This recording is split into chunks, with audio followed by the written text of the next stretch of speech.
Muy bien, amigos, un nuevo mano a mano acá en Gelatina.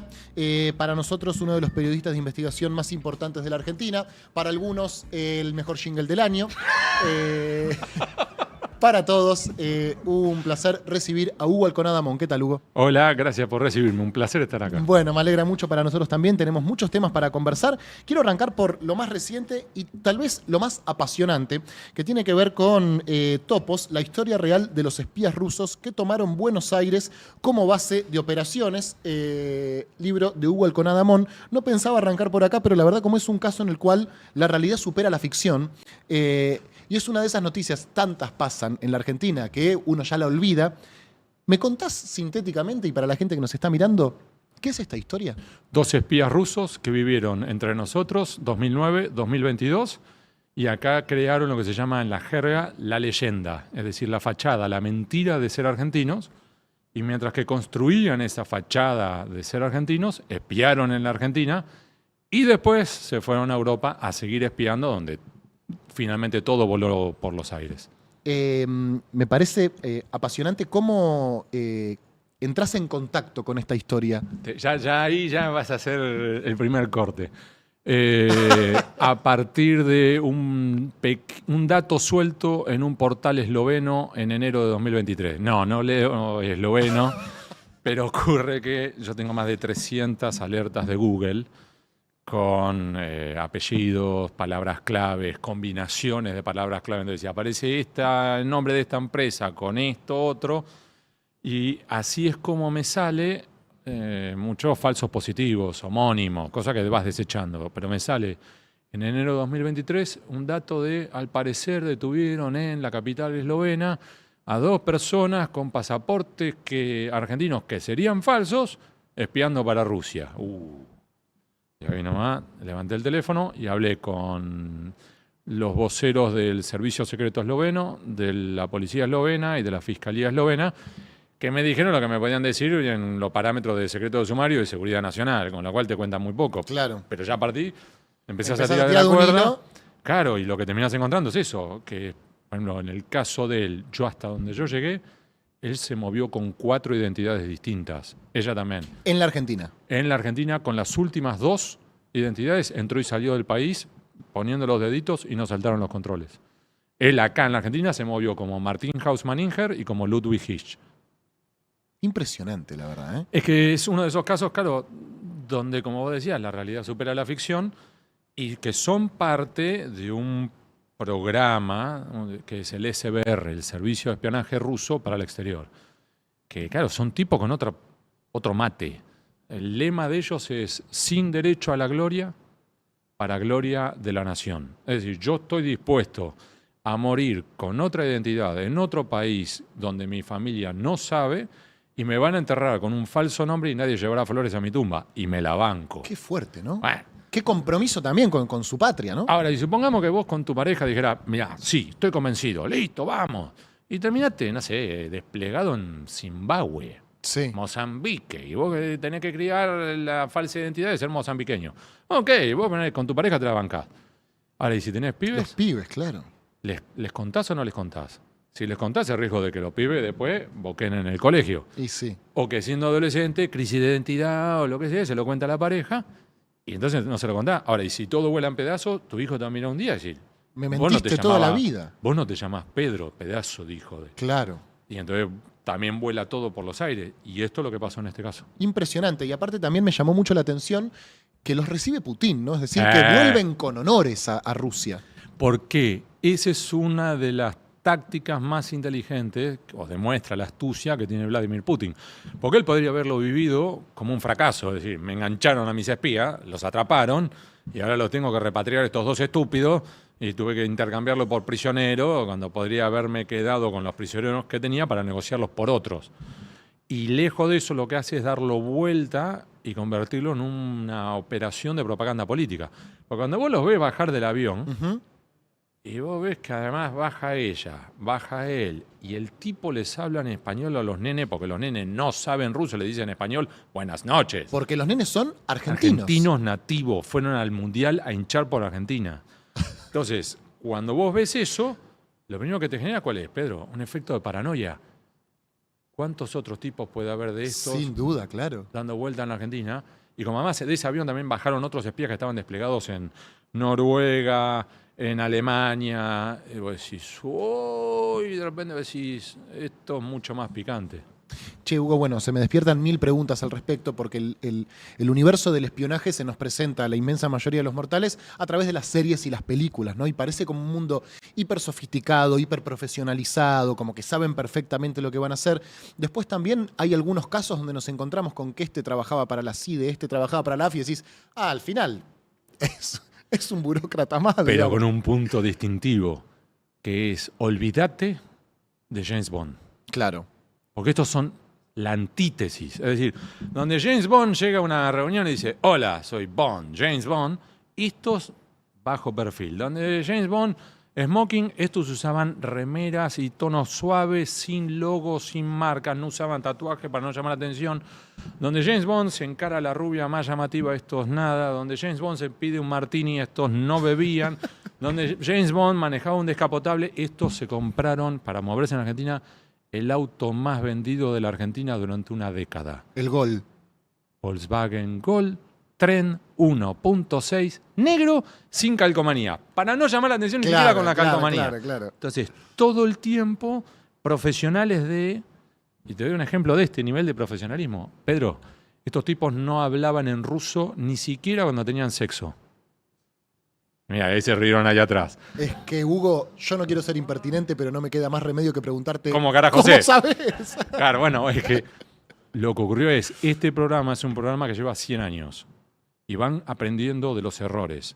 2010, operativo Ghost Stories, historia de fantasmas del FBI en Estados Unidos. Arrestan una serie de parejas que están sospechadas de ser espías rusos. Tienen que llevarlo a los tribunales, tienen que mostrar las evidencias en audiencia pública ante la corte y tienen que mostrar, entre otras cosas, que ellos habían plantado micrófonos con orden de un juez federal competente en las habitaciones de algunos de estos tipos. Y cuando estos tipos se pusieron memosos, hablaron en ruso. Impresionante. Como la audiencia era pública, había un diplomático ruso, reportó a Moscú, y Moscú entonces a la siguiente camada de espías le dijo, ustedes manga de estúpido y estúpida, cuando salgan afuera, ni siquiera cuando tengan sexo, es lo mismo que tampoco ella que parió acá no habló en ruso, no se le escapó nada en el momento de mayor dolor del parto. Profesionales. Y profesionales. Bueno, acá te saco un poco de este Sí. caso concreto, incluso de los datos, para ya preguntarte algo vinculado a tu análisis o tu opinión.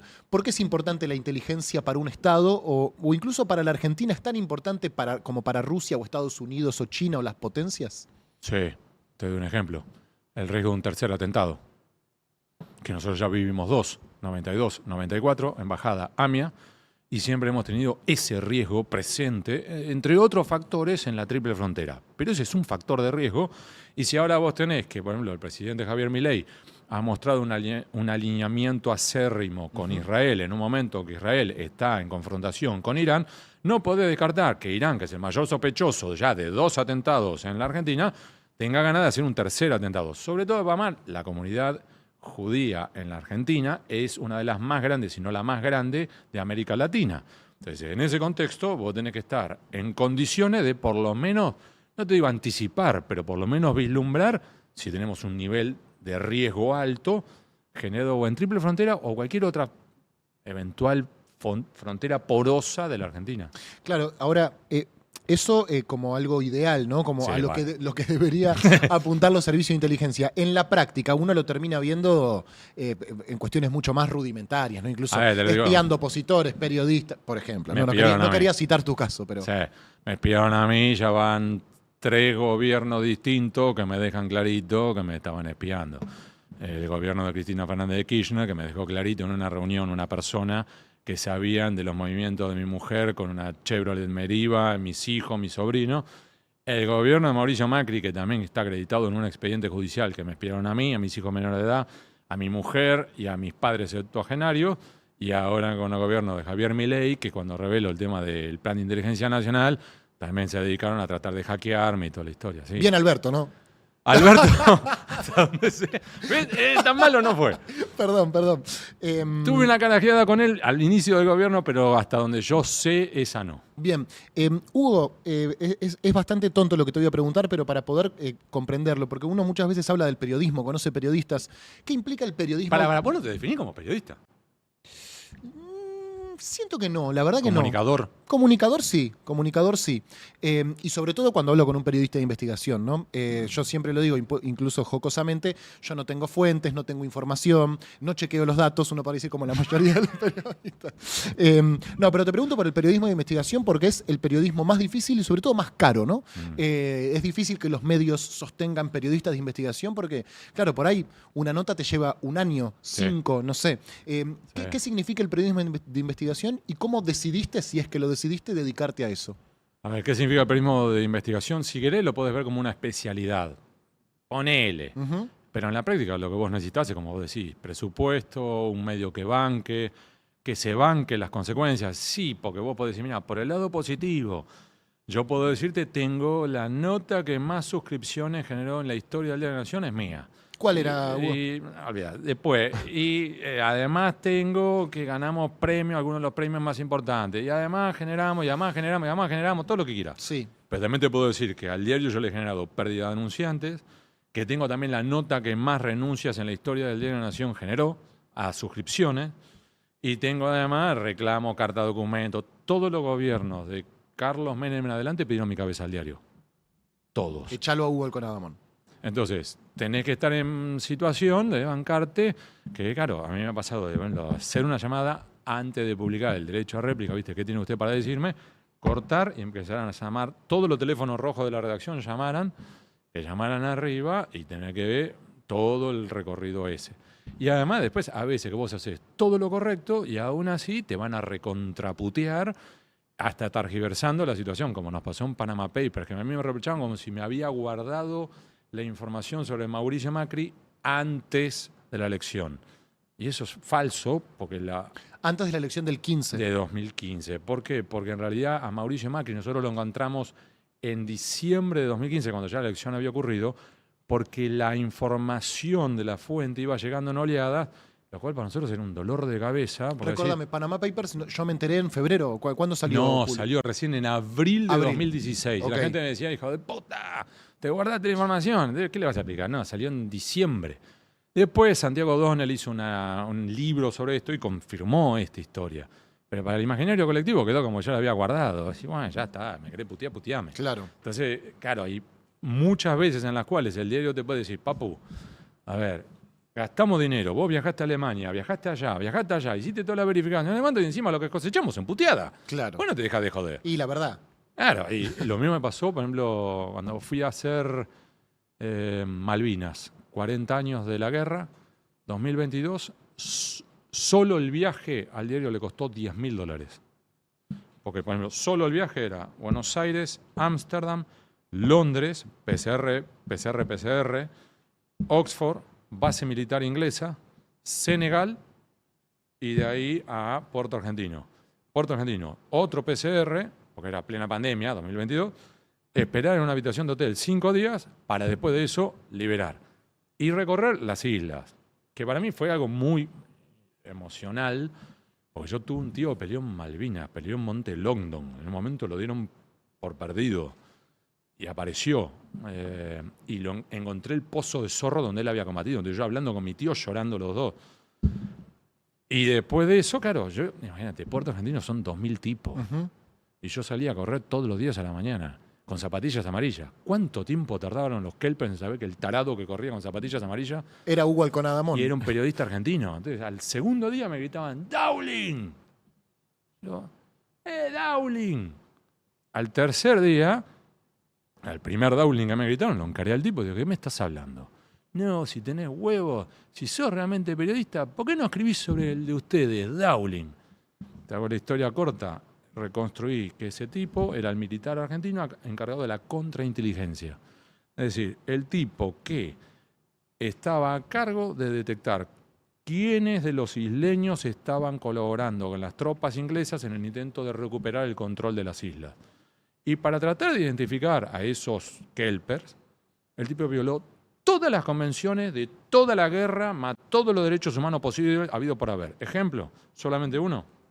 A una chiquita la puso de rodillas, 11 años, revólver, bala en el cargador, ruleta rusa, y al padre le dice, ¿vas a hablar o no vas a hablar? No. Tac, ¿vas a hablar o no vas a hablar? Tac, ¿vas a hablar o no vas a hablar? 3 veces. El tipo infarto. La chica todavía hoy tiene tratamiento psiquiátrico. Vuelvo a la Argentina, reconstruyo la historia del tipo, intento hablar con él, se murió. Y además reconstruyo el tipo de violaciones a los derechos humanos en la Argentina, centro clandestino de detención en Rosario, procesado, juicio oral, se murió antes de que lo condenaran. Y escribí la nota, La bestia negra de Malvinas. A los 40 años de la guerra, imagínate. Me recontraputearon cartas de echen al montonero, de todo lo que te imagines, renuncia a suscripciones. El récord de renuncia a las suscripciones es esa nota. ¿Y sentís que te la mandaste con eso, Hugo? No, yo hice lo correcto. Si querés, la pregunta es la contraria, Pedro. Si a mí me lo gritaban en la cara, a todos los periodistas que fueron antes que yo a las islas, a nadie le dijeron nada sobre los Dowling, o todos los que fueron antes hicieron los boludos. No lo sé. Por ahí les agarró la chiripiorca a todos los isleños y al mismo tiempo empezaron todos a reclamar por Dowling, que hasta ese momento los anteriores 39 años no. O por ahí sí. Porque, por ejemplo, vos llegás a Puerto Argentino, si vos vas por vía marítima y bajás en una collerita chiquitita y desembocás naturalmente, o sea, te la chocás a una tienda de souvenirs y después hacia la derecha arranca a Puerto Argentino. La chica que atiende ese local te puede contar historias del mayor Dowling. Entonces, si no tenías que hacer ni 15 metros pisando Puerto Argentino, que ya tenías el primer testigo. Pará, ¿y tuviste la posibilidad de hablar o entendés la calentura de un héroe de Malvinas, de un veterano que dice, Sí. che, a 40 años, justo en este momento... Y sí, porque además tengo amigos que pelearon, de hecho, mi tío.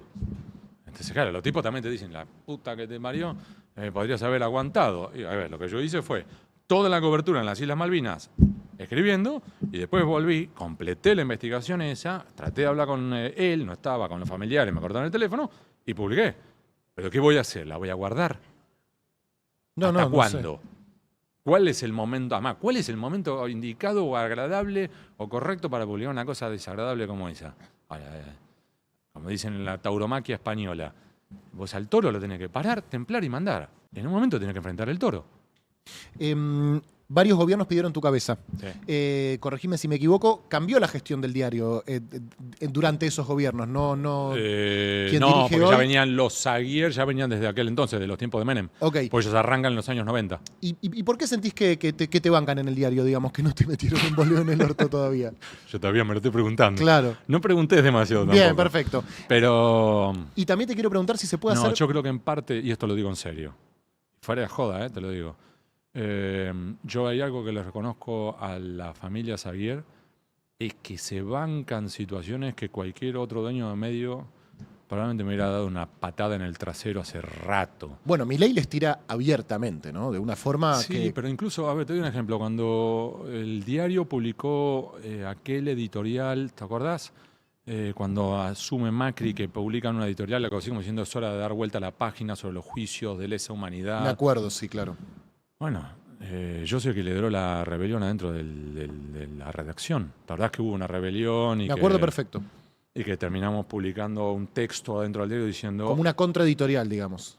Bueno, yo era parte de eso, y yo soy prosecretario de redacción del diario, entonces tengo un rango de, en términos militares, tiene un rango de teniente coronel. Entonces, si querés, era el Mohamed Ali ahí en el link de la redacción.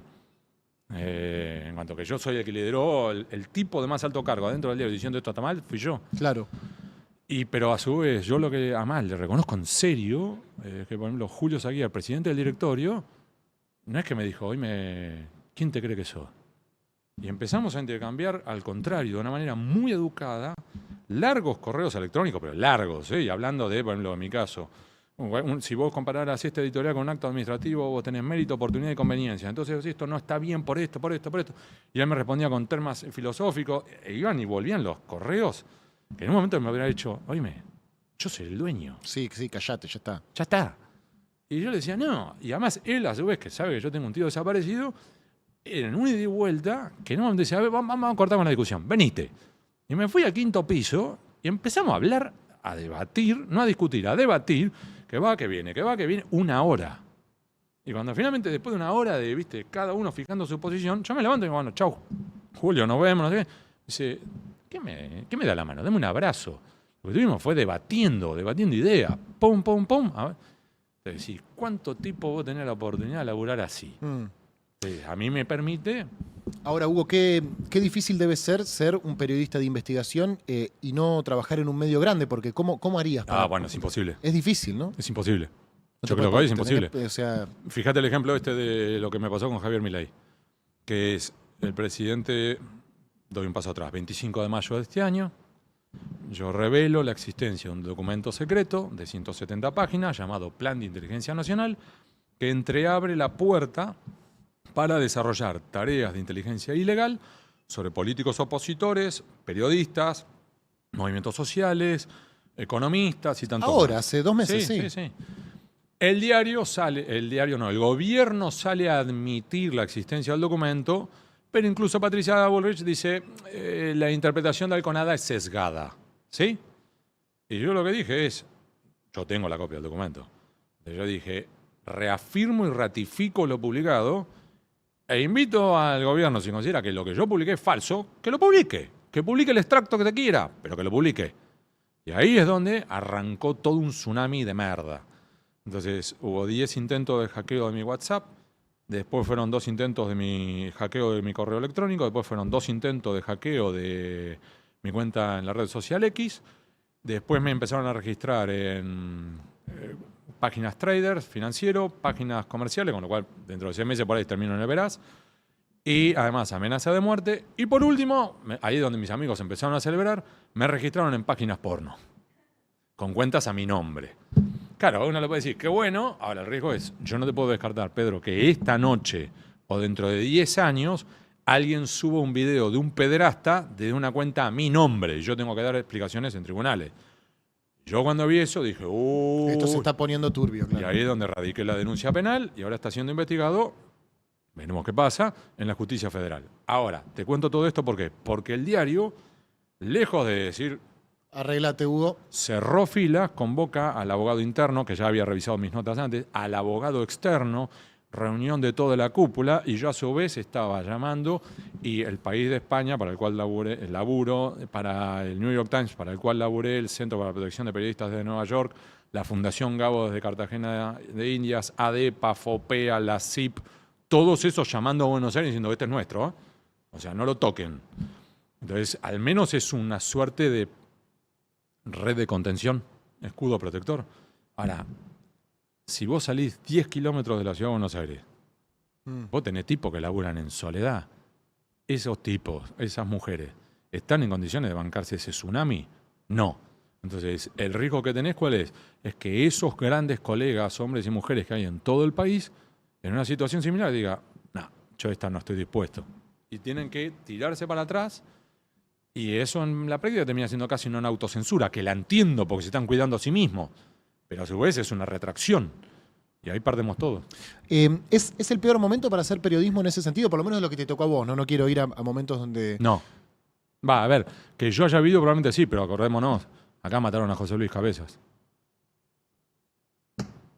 Entonces, acá cruzamos una vez esa línea roja en tiempo de democracia. Gracias a Dios, en ese momento la comunidad periodística cerró filas y vos veías colegas de distintos medios de comunicación muy distintos en el espectro ideológico, pero que cerraron filas. Claro. Y vos veías que estaban investigando este caso juntos y metiéndole presión al gobierno entonces de Carlos Menem, diciendo, esta no queda impune. Bueno, justamente hablando de Cabezas, voy a citar la frase textual, porque en la introducción del libro La raíz de todos los males, citás la famosa frase de Alfredo Chabrán que dice, el poder es tener impunidad. Sin duda. ¿Cómo opera ese poder en la Argentina? Porque uno asocia, incluso en los últimos años hubo una profundización de este análisis, el poder con el poder político, ¿no? El kirchnerismo como que vino mucho a discutir eso, a poner sobre la mesa que había otros poderes. ¿Cómo opera ese poder en la Argentina?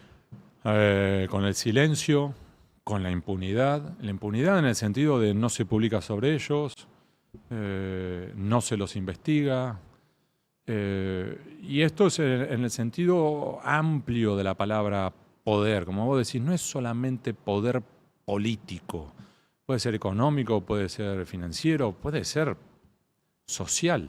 O sea, hay que animarse a investigar, por ejemplo, al cardenal primado de la Argentina. o hay que animarse a investigar al banquero más importante de la Argentina o al empresario más grande de la Argentina. Entonces, ahí es donde vos ves. Te doy un ejemplo. Por ejemplo, cuando Diego Cabot avanza con la difusión del caso Cuadernos, a su vez había múltiples aristas en las cuales la investigación es de él y el mérito es de él. Y hubo múltiples aristas que distintos colegas nos pusimos a investigar. Yo me terminé abocando a una en particular que a mí me interesaba. Además, yo ya tenía bajo sospecha a uno de los posibles protagonistas de eso, que era el caso Techint, adentro del caso Cuadernos. Porque aparecía un Héctor, que yo a su vez ya tenía en la mira a un Héctor del grupo Techint por una investigación distinta. El caso Skanka, bueno, da igual. Pero en definitiva yo ya tenía una suerte como de trabajo previo de campo.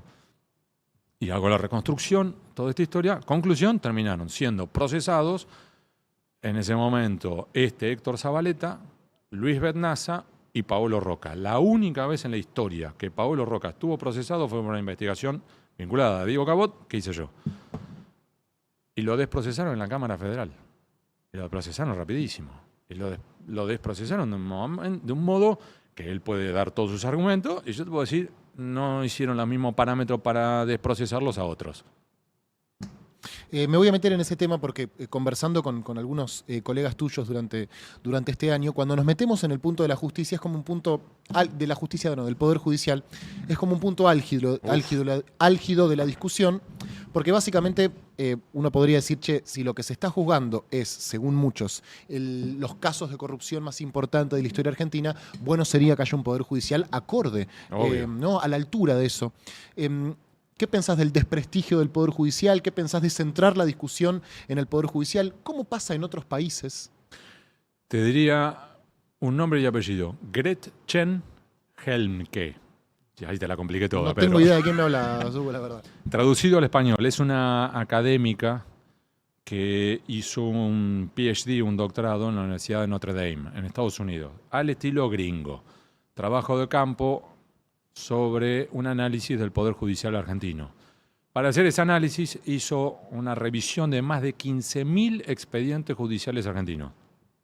Y te hago el resumen de su tesis doctoral. Era la teoría de la lógica de la defección estratégica, traducido al español. Jueces y fiscales que son procíclicos. Cuando tenés poder, se hincan ante vos. Bien. Cuando dejás de tener poder, te patean la cabeza. Bien. Pasó con los Kirchner, pasó con Macri, pasó con Alberto, eventualmente pasará con Javier Milei. Y lo que vos vas viendo es ese doble estándar. Es decir, mientras que Cristina tenía poder, tenías un juez como Norberto Ollarvide que la sobreselló en la causa por enriquecimiento ilícito, que era como mínimo discutible que la sobreseyeran, como mínimo. Ahora, esos mismos jueces y fiscales son los que después la estuvieron siguiendo, le contaron la costilla cuando dejó de tener poder. Lo mismo le pasó a Menem, que pasó de tener los jueces de la servilleta a que un juez de esa servilleta fuera el que lo llevara a prisión preventiva. Y lo que estamos viendo ahora es, ¿y Mauricio Macri? ¿Por qué ahora no? Y te voy a dar un ejemplo. ¿Creo que Cristina Fernández de Kirchner está bien condenada en el caso de Vileda? Sí. Después podemos decir por qué sí y por qué no, pero supongamos, ¿no? Seguime el razonamiento. Si consideramos que Cristina Fernández de Kirchner está bien condenada por lo siguiente, que es, hay delitos que son difíciles de probar. Entonces vos te tenés que apoyar en indicios. Por ejemplo, un delito difícil de probar, porque son delitos de intimidad, es un abuso o una violación. ¿Por qué? Porque suelen ocurrir a puertas cerradas, de noche, sin testigos. Entonces vos lo tenés que ir reconstruyendo con las pocas piezas que te quedan de rompecabezas. Como si fuera, a ver, cámaras de seguridad que muestran que el victimario y la víctima entraron a un determinado local, como decía la víctima. Que si salieron a un determinado horario, que si la víctima después mandó WhatsApps contándole a alguien lo que había vivido, si la geolocalización de los teléfonos dan que estaban en ese lugar, si la cámara GESA, entonces vos no tenés la evidencia del hecho en sí, pero sí con los indicios que lo rodean, ¿sí? Pero ¿entendés las impugnaciones sí. a ese Poder Judicial? Pero para. ¿A lo que ves a eso? Sí. Entonces, en el caso de Cristina, vos decís, mirá, en base a lo que Lázaro intercambiaba con tal y lo que hizo tal, vos podés inferir que entonces, supongamos, listo, está condenada Cristina Fernández de Kirchner. Bien, ¿para mí está bien? Sí.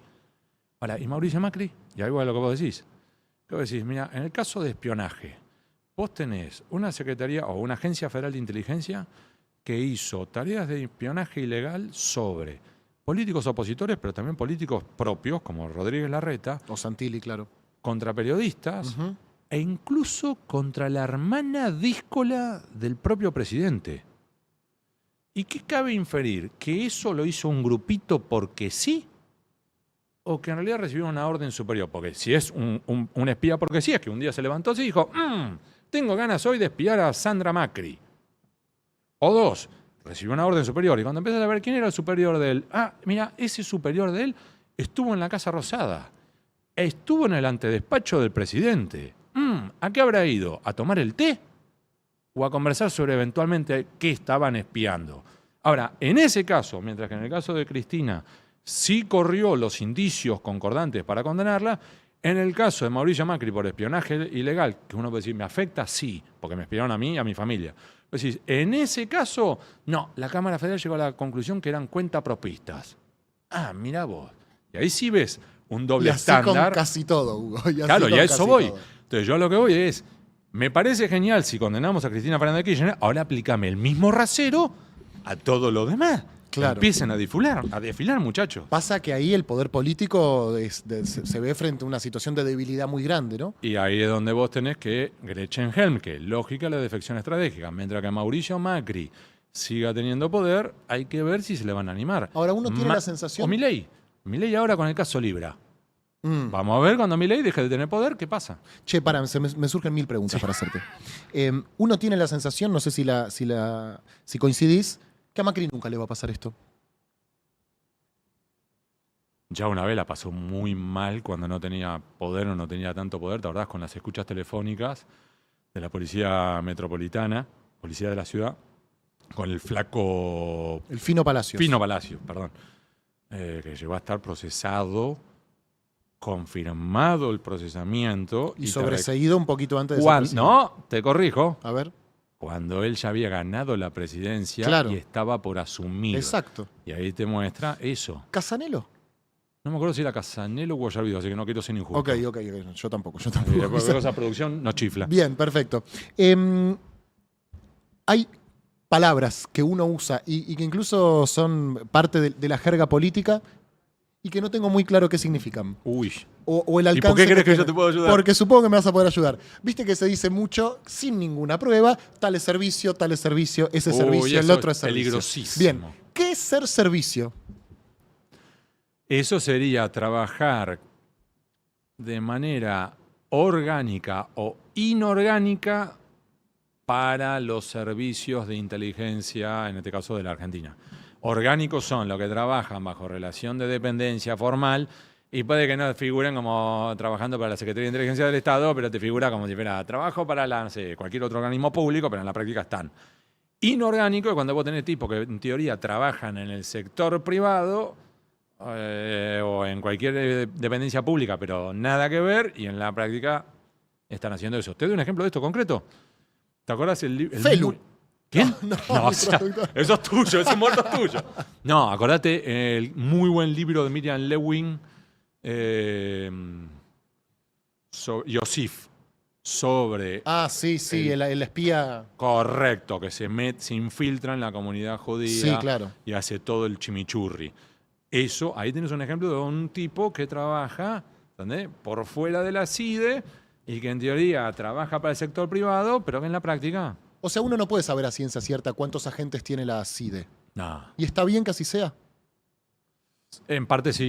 Si vas a hacer las tareas correctas, sí. Te voy a dar un ejemplo de un texto que jamás publicamos en el Diario de la Nación. Porque parte del trabajo de un periodista a veces es decidir que no se publica. Uh-huh. Que eso me valió una carajeada grande con Julian Assange de Wikileaks.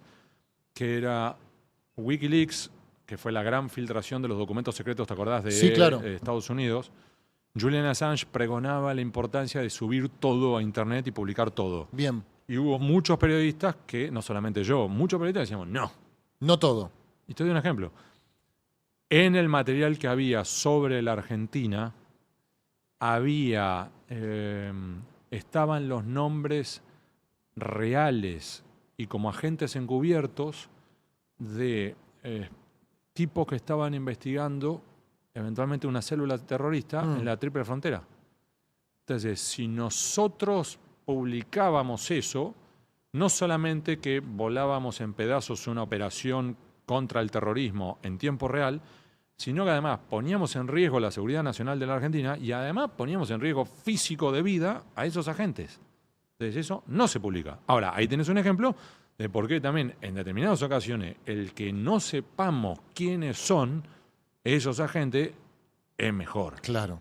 Ahora, claro, el punto es, ¿cómo controlás eso? Que es lo que Norberto Bobbio, uno de los grandes politólogos de los últimos 100 años, él hablaba de il sotogoverno, que es esas áreas del Estado que están por debajo de la superficie, que se mueven entre los sótanos y las cloacas. ¿Cómo controlar lo que pasa en una cloaca?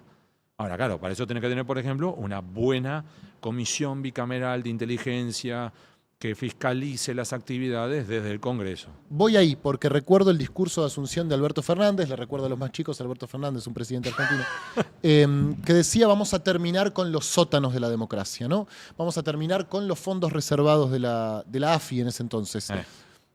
¿Qué son los sótanos de la democracia? Son esas áreas de un Estado nacional, provincial o municipal que a veces por necesidad tienen que pasar por debajo de la superficie, que deben tener poca visualización, poca iluminación. Como si fuera esto.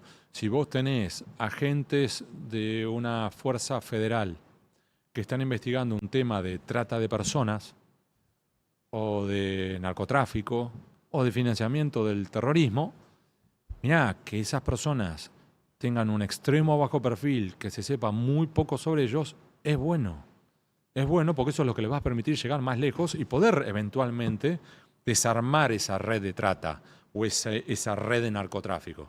Ahora, el punto es cuando esas personas empiezan a derrapar. Y te puedo ir dando ejemplos múltiples de esos derrapes en distintos gobiernos. De, como vos decís, los que eran muy chicos. Hubo un presidente llamado Raúl Alfonsín que terminó en su, digamos, equipo de guardaespaldas había un agente de la CIDE, que era Raúl Guglielminetti, que había estado cometiendo violaciones a los derechos humanos durante la dictadura.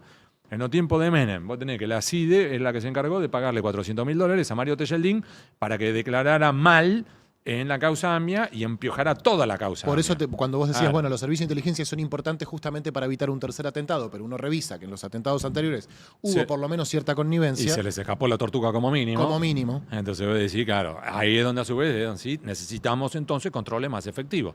Entonces vamos ahora al tema de la comisión bicameral de fiscalización y seguimiento de los organismos y actividades de inteligencia, porque todo ese es el nombre.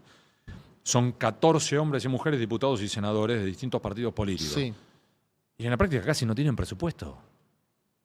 Entonces, primero que casi no se pueden ni reunir, va más ahora, bueno, justo con periodo de elecciones, pero además, hoy, si esos tipos y mujeres quieren contratar asesores, ¿sabes cuánto le pueden pagar a cada asesor? 500.000 pesos. Posta, ¿eh? Ese es el monto. Entonces, Pedro, vos me dirías, mira, si yo te ofreciera a vos, mira, ¿me puedes dar una mano? Vos fueras especialista en eso, mira, ¿y te puedo pagar 500.000 pesos? Vos me dirías, mira, sí, está, pero con eso no pago mis cuentas del mes, déjame que entonces yo voy a trabajar con vos part-time, Hugo, o ni siquiera part-time. Te puedo dedicar los sábados y domingos, porque después yo tengo que parar la olla, pagar el alquiler, pagar el auto, pagar todo. Con lo cual vos me vas a dar el tiempo que puedas. Entonces, al final, si en vez de estar con tu tiempo completo como experto, para que vos me puedas decir, Hugo, fíjate esto, fíjate esto, fíjate lo otro, yo te tengo que estar llamando y vos me decís, te respondo el sábado, y yo, hoy, que es martes, tengo que sentarme así hasta que el sábado me pueda responder. Entonces, ahí es donde vos tenés cómo administrás los recursos del Estado, te permiten o no poder fijar tus prioridades. Entonces, si vos tenés, por ejemplo, como ahora, que una prioridad del gobierno es la comunicación pública, le da más guita a la comunicación pública, toda la órbita que está bajo Manuel Adorni tiene más guita que todo el área de mantenimiento e infraestructura de las universidades. Vos decís, bueno, es más prioritaria para el gobierno la comunicación que las universidades. Ujú. O si vos decís, le das 100.000 millones de pesos a la CIDE y a la fiscalización de la CIDE, ¿cuánto le das? 5. Entonces, ahí es donde empezás a ver cuáles son las prioridades reales de un gobierno. Che, Hugo, cuando fue la muerte de Nisman, a los pocos meses, Cristina decide cambiar la CIDE por la AFI, el Servicio de Inteligencia del Estado, por la Agencia Federal de Inteligencia. ¿Qué significó ese cambio? ¿Cambió algo? ¿Pensás que políticamente le trajo más consecuencias negativas que positivas? ¿Fue importante para la democracia? ¿No pasó nada? Creo que fue un vaso a medio llenar, y entonces hay algunos que te van a decir el vaso medio vacío, otros te van a decir el vaso medio lleno. Si querés hacemos un repaso de unas y otras. Te podrían decir, mira, desarmaste toda la estructura de inteligencia y nos desguarneciste y pasaste a depender de la información que te pueden pasar otros organismos del exterior, la CIA, el Mossad, el BND alemán, el MI6 británico o el que fuere. Eso a su vez vos decís, mira, los tipos, si son buena onda, te pueden ayudar, pero te van a ayudar con la que quieren. Y los que no te quieren ayudar, no te van a ayudar. Entonces, ese es un factor. Y además vos podés decir que esto también hubo reproche en su momento, era que cuando entra algunos de la nueva camada, entraron muchos de la cámpora que empezaron a hacer una cuestión política. Esto es, si querés, por el vaso medio vacío de las críticas. La de el vaso medio lleno. Creo que, por ejemplo, la interventora Cristina Camaño hizo una buena gestión, que hizo una buena depuración, que había muchos elementos malsanos dentro de esos servicios y que había que limpiar de una manera atroz, porque había adentro un descontrol, que me acuerdo múltiples datos que a mí me iban llegando, que sí, por ejemplo, que ahí adentro había tipos que utilizaban la tecnología, lo usaban para hacer organizar torneos de FIFA Play. Es decir, maestro, tenés tecnología en teoría de última generación y terminás organizando para el sector privado esas cosas. Y vos decís, bueno, Hugo, y entonces, claro, el problema es, otra vez, que si no tenés controles fuertes, no sabés qué pasa. Además, te recuerdo, se llama Comisión de Fiscalización y Seguimiento de los Organismos y Actividades de Inteligencia. Porque vos podés tener lo que ocurre dentro de los organismos, como si fuera la CIDE ahora, o la AFI en su momento. Después vos tenés el área de inteligencia militar, Claro. el área de inteligencia criminal del Ministerio de Seguridad. Claro. Y después vos tenés lo que pasa en las consultoras privadas, donde vos tenés tipos que laburaron o laburan para estos organismos. Hasta que un día, No un día. el mismo tiempo, claro. A la mañana y a la tarde. Te doy un ejemplo, si querés, entre patético pero fue paradigmático. Cuando en su momento lo lo secuestran a Mauricio Macri. Sí. ¿Sabe cómo se dieron cuenta de que lo habían secuestrado? Porque lo que había ocurrido era que Santiago Soldati estaba compitiendo con Franco Macri por una licitación y contrata a unos muchachos que le pincharon los teléfonos a Franco Macri. Y entonces los tipos que eran de la CIDE, esto está probado, esto no es una locura mía, está volcado en el expediente del secuestro de Mauricio Macri. Que entonces, cuando están los muchachos de la CIDE escuchándolo, pero porque les pagó Soldati, escuchando a Franco Macri, porque lo que querían es escuchar por ejemplo, vamos a ofertar tanta guita para que después Soldati pueda ofertar un poquitito más o un poquitito menos y ganar la licitación, Sí. se encuentra con el primer llamado de los secuestradores pidiendo.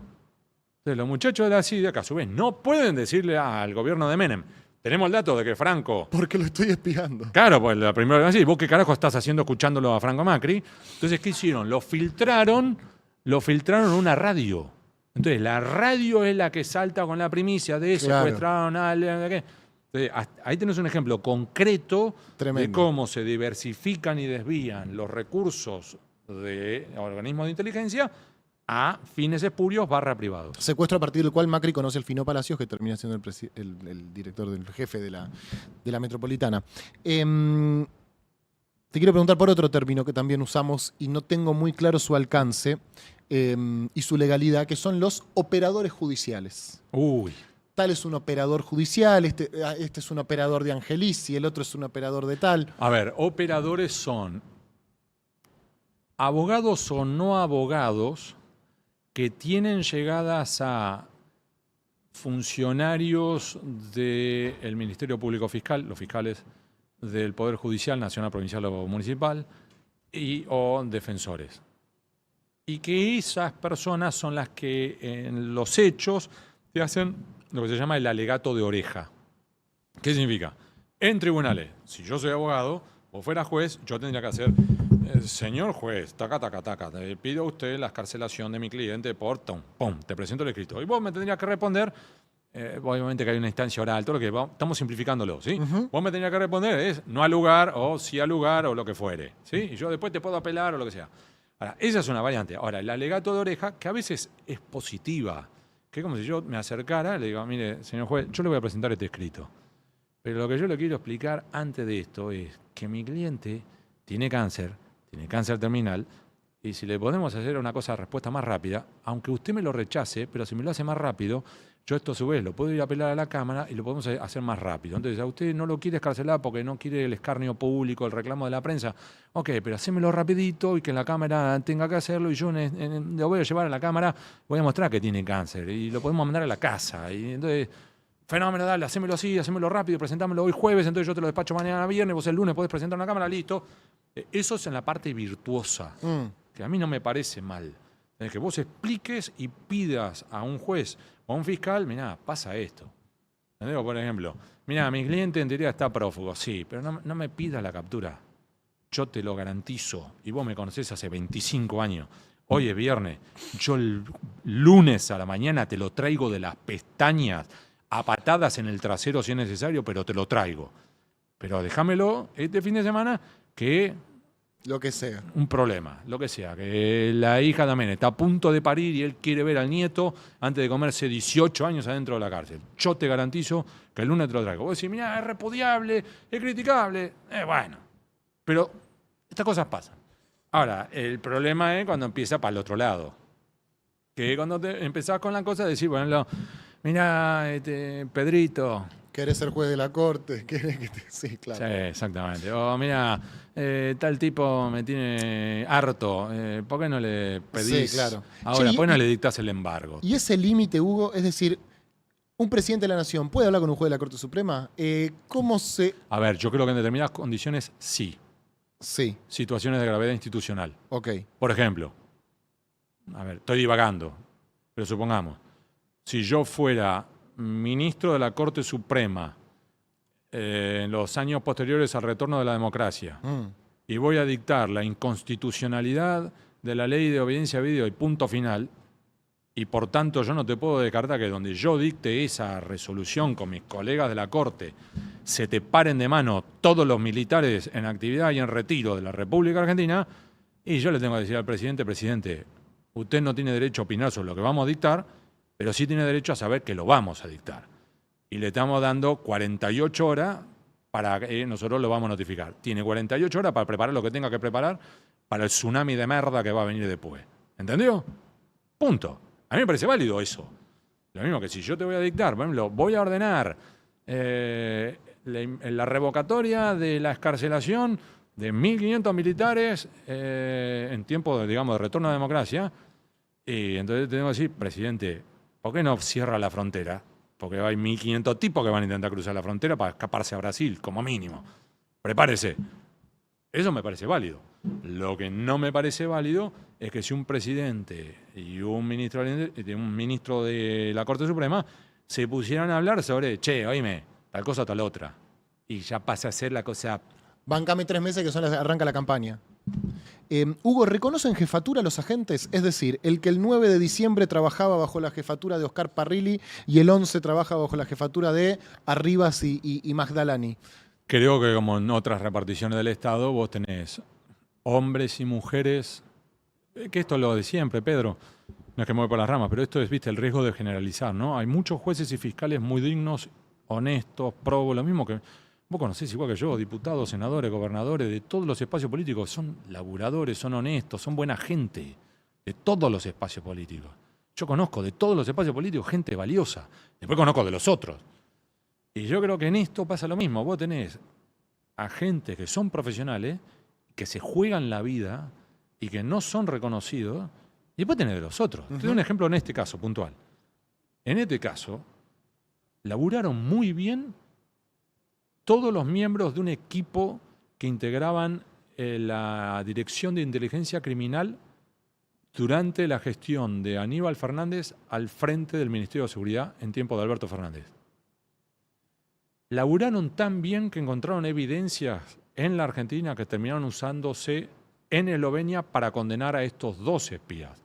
Laburaron tan bien que terminaron siendo condecorados en Eslovenia con una condecoración que nunca se había entregado a un extranjero. Y yo no puedo dar los nombres y nunca verá la luz quiénes fueron los receptores de esa condecoración porque están sujetos a la Ley de Inteligencia Nacional. Entonces, ahí tenés gente valiosa, profesional, que hizo correctamente su laburo y Claro. fue reconocida a puerta cerrada. Y nunca van a poder ponerlo ni siquiera en un currículum. Claro, claro. Pero pasó. Te hago las últimas dos, Hugo. Hace poco en una entrevista dijiste que una persona de tu círculo afectivo te pide que no investigues sobre ciertos temas. ¿Cuáles son esos temas sobre lo que es mejor no investigar? Era uno solo y ya se levantó la revocatoria. O sea que ya está. Sí, Bien, puedes investigar sobre lo que quieras. narcotráfico. Ah, narcotráfico, ok. Y eras, te lo puedo decir, mi mujer. Ujú. Sí, no lo quería decir yo, pero sí lo decías. Pero mi mujer llevó 32 años y se ha bancado llamadas a las 4 de la mañana diciéndonos el nombre de nuestro bebé por nacer, el nombre de nuestro obstetra, el hospital donde iba a ser y diciéndonos que lo iban a agarrar de los pies y estrellarlo contra la pared. Y mi mujer cortar y seguir durmiendo. Ese era, y yo quedarme así. Ese es el nivel de mi mujer, lo que se banca. Entonces, cuando una mujer así te dice, esta menina roja, Bien. y yo me quedé quietito, hice la investigación sobre el narcotráfico en Rosario, con Germán de los Santos, después de eso mi mujer dijo, hasta acá. Y yo ahí toqué, me quedé sentadito, seguí con, o sea, viste que no me quedé quieto, porque seguí con Caso Libra, con otra cosa, y ahora que mi mujer me dijo, ahora sí, vamos.